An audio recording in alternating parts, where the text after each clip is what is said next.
हाँ जी, आज हम इसका करेंगे इंटेरोगेटिव सेंटेंसेस। ठीक है जी। पहला हमने टेंस पढ़ा था प्रेजेंट इंडेफिनिट टेंस, यही पढ़ा था।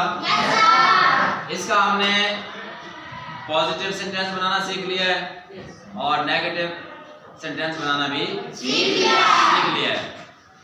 इसकी पहचान क्या थी कि उर्दू फिक्रे के आखिर में ता है, टी है, ते है वगैरह आता है। ठीक है। सादा फिक्रा जो हमने बनाया था उसके लिए हमने कौन सा फार्मूला पुट किया था? सबसे पहले हम सब्जेक्ट लगाते हैं। ठीक है जी। उसके बाद इसमें कौन सी फॉर्म आती है? वर्ब की फर्स्ट फॉर्म इसमें पुट होती है और एंड में क्या लगता है? ऑब्जेक्ट। अच्छा, कुछ हमने शरायत भी पढ़ी थी। क्या पढ़ी थी? कौन सी शरायत पढ़ी थी? कि अगर इसका सब्जेक्ट वाहिद हो, यानी ही, शी, इट या कोई वाहिद नाम, अकेला नाम हो, तो वर्ब की पहली फॉर्म के साथ एस या ई एस का इजाफा करते हैं। और अगर इसका सब्जेक्ट जमा हो, यानी प्लूरल हो, आई, वी, यू, दे या कोई से जमा नाम, तो हम वर्ब की पहली फॉर्म के साथ किसी किस्म का कोई इजाफा नहीं करेंगे, यानी एस या ई एस का इजाफा नहीं करेंगे। इस तरह नेगेटिव था। नेगेटिव में हमने जो है वो बनाना सीखा था कि सबसे पहले हमने सब्जेक्ट लगाना है। सब्जेक्ट के बाद हमने इजाफा करना है वो डज नॉट या डू नॉट।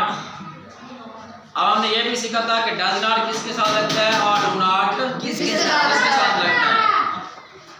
हमने ये सीखा था कि अगर इसका सब्जेक्ट वाहिद हो तो उसके साथ डज नॉट लगाते हैं।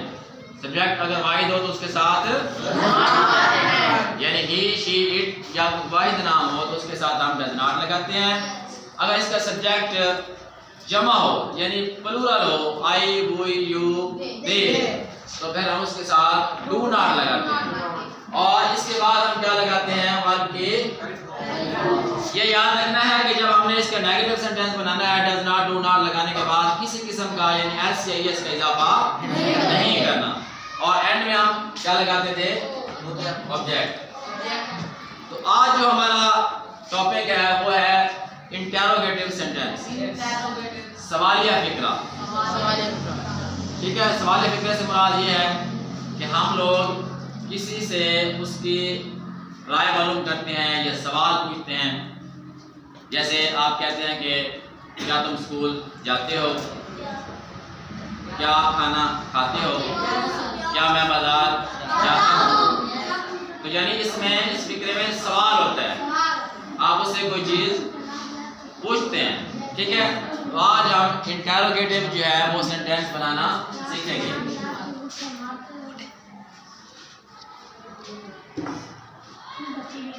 इंटेरोगेटिव सेंटेंस बनाने के लिए हम सबसे पहले जो इसका फार्मूला है हम पहले वो सीखेंगे। सबसे पहले हमने डज या डू लगाना है। ठीक है जी। इसके बाद हमने सब्जेक्ट लगाना है, क्योंकि सवालिया में हमेशा जो हेल्पिंग वर्ब होते हैं वो हम शुरू में लगाते हैं। तो इस सेंटेंस में या इस टेंस में जो हेल्पिंग वर्ब है वो हमारे पास डू या डज है। डू या डज है। तो हमेशा सवालिया बनाने के लिए जो हेल्पिंग वर्ब होते हैं उसको हम शुरू में ले आते हैं। तो इस हेल्पिंग वर्ब डज और डू है।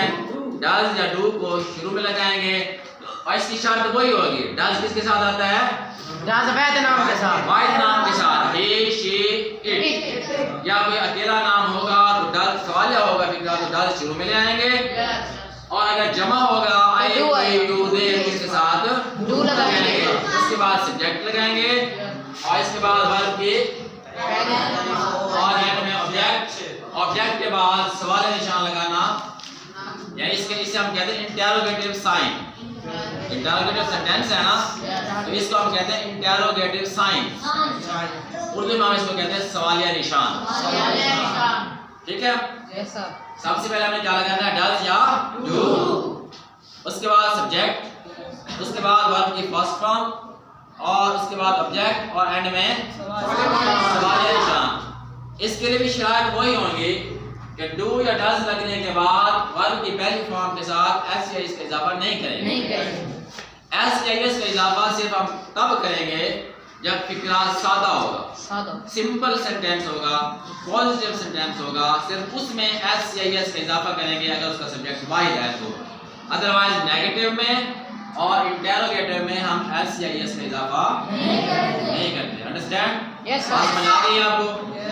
सवाल बनाने के लिए क्या करेंगे? सबसे पहले डज या डू लगाएंगे, उसके बाद सब्जेक्ट का इजाफा करेंगे, उसके बाद वर्ब की फर्स्ट फॉर्म और ऑब्जेक्ट और एंड में सवाल लिखेंगे। अब हम फिक्रा बनाना सीखते हैं।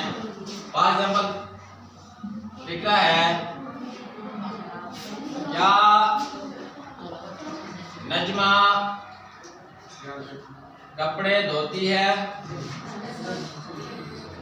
देखिए पहचान वही होगी, एंड में ता है, टी है वगैरह आएगा। एंड में ता है, टी है।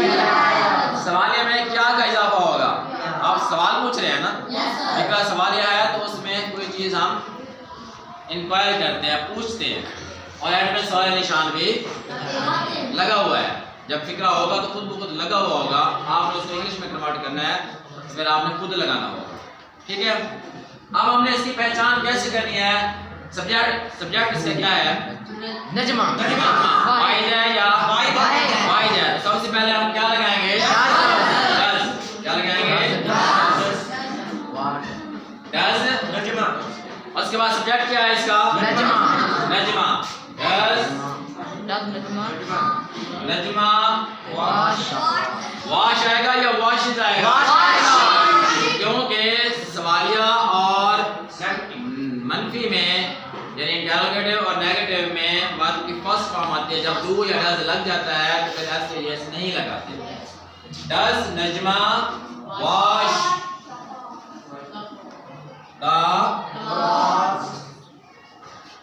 ये ऑब्जेक्ट आ गया, क्लॉज और एंड में क्या हम क्रिकेट खेलते हैं। अब इसमें सब्जेक्ट क्या है? यानी वही। तो वी क्या है? जमा, प्लूरल है ना, तो इसलिए शुरू में क्या लगाएंगे? डू। उसके बाद सब्जेक्ट क्या है? वही। डू वही। वर्ब क्या आएगा? प्ले। डू वही प्ले। इसका ऑब्जेक्ट है क्रिकेट। डू वही प्ले क्रिकेट।